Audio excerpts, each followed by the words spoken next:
another episode of Behind the Wheel. We're at the National Motor Museum. I'm Mick, I'm one of the curators here, and I'm standing with a 1970 Alfa Romeo 1750 GT Veloce.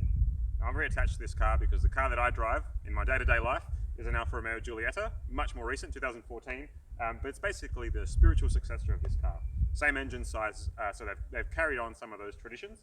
Now, in the 1970s, Alfa Romeo, this is the kind of car you would expect the police to be driving in Italy. Alfas are fast for a prestige vehicle that's not in the Ferrari kind of category. They're fast, they're compact, and they're quite stylish, so Italian police love to be seeing in these. In Australia, they were not massive sellers, and probably the main reason behind that is they were quite pricey. So in 1968, when this hit the showroom floors, you could buy a Holden Monaro GTS 350 for about just under $4,000. I don't know how much that is in today's money, probably quite a lot, but this costs actually just over $5,000, so you're actually forking out a lot more for what was a much more compact car with a much smaller engine. This only has a 4-cylinder, under 2-litre engine. But don't let that fool you. These are actually, they weigh less than 1,000 kilos, 984, and they can, well, they have about a 99 kilowatt engine, so powerful engine for its size particularly. These can actually get quite fast.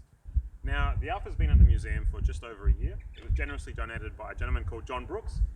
John's a health professional. I can't remember if he was a chemist or a doctor, but he used to live in South Australia and travel huge distances for work. I think it was something like 800-kilometre one way to get to his place of employment. So he obviously didn't do that every day, but he did it, I don't know, once a month to see family. So he wanted to buy himself a car that was going to be able to put up with those long journeys, and he would maybe look stylish and be comfortable while he did it. So it's understandable that he picked this. And in fact, GT Veloce, GT stands for Gran Turismo, Grand Touring, and Veloce stands for fast. Veloce is Italian word for fast. So this was a touring car that could go fast. It's exactly what he wanted. Now, John bought this car brand new. He was the only owner the vehicle ever had before coming to the National Motor Museum. So it's remained in very good original condition, except at one point, I think quite a long time ago, maybe 30 years ago, it was involved in a crash. It required a bit of a rebuild after the crash. And post-crash, it lost its original colouring, which was, in my opinion, much nicer. An ochre, I think they call it, but it's basically like a mustardy kind of colour. And it's picked up this Modena yellow colouring. So this is exactly the colour that you see Ferraris in. It's still nice, but the paintwork itself is not of the highest quality, and it maybe would be nice to have it back in the original colour.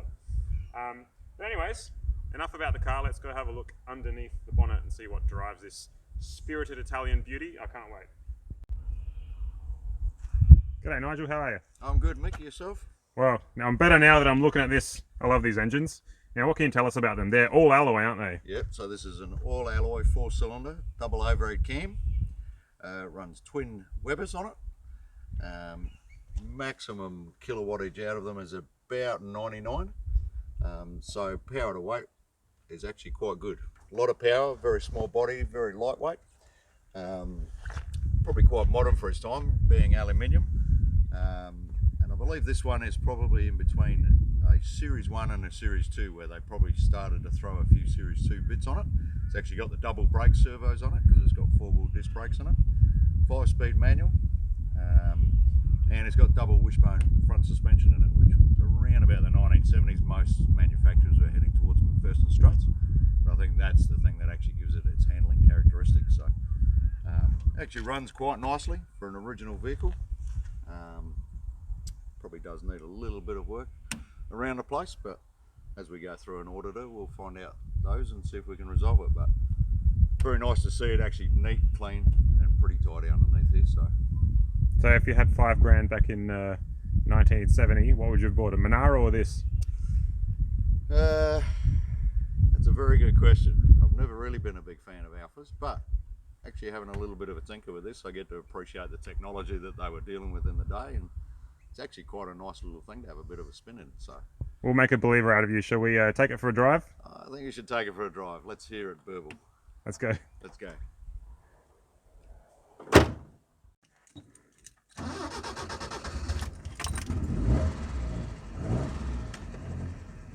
Huh, that was easier than I remember. You had trouble starting yours before, did you? No, not mine. Mine actually runs a dream. And so this is classic of Italian interiors of the time. They love the wood grain.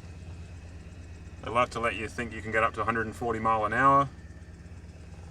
But it's very pretty, and I love the steering wheel as well. Yeah, you can't beat a little bit of wood. Separate gauges, not one big cluster. Now I believe you said there's a Synchro issue. Yeah, the manufacturers actually, they were renowned for having a bit of a second gear synchro issue, but the manufacturer actually said it's actually not the gearbox. It was actually the people that were actually driving them, because the manufacturer's manual said make sure you warm up the gearbox or the engine and the gearbox before driving it, but most people would jump in them and drove them like they stole them. So subsequently they ended up with second gear synchro issues. So, and this one's actually got that.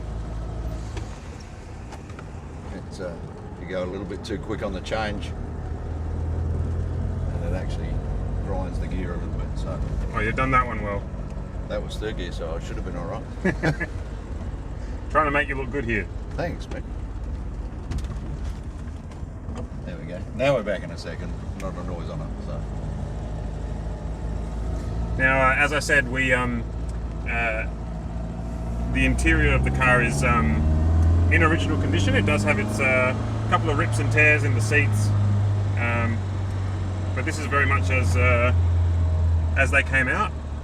And it's not uncommon in Italy. I go visit because I have family there still, my parents, and it's not too uncommon to see these still driving on the streets. They tend to be driven by older gentlemen, but you know, they've survived quite well considering we're now 50 years on for this car. It turns 50 this year. The earliest ones were released or built late '67, released in '68. So I think they were later on. They were plagued a bit more by rust issues. Some of the 1980s Alfas certainly had some, but at this point they did still live up to the performance pedigree that the brand had. So anyways, this has been our 1750 GT Veloce Alfa Romeo. Hope you've enjoyed watching. see you later, people.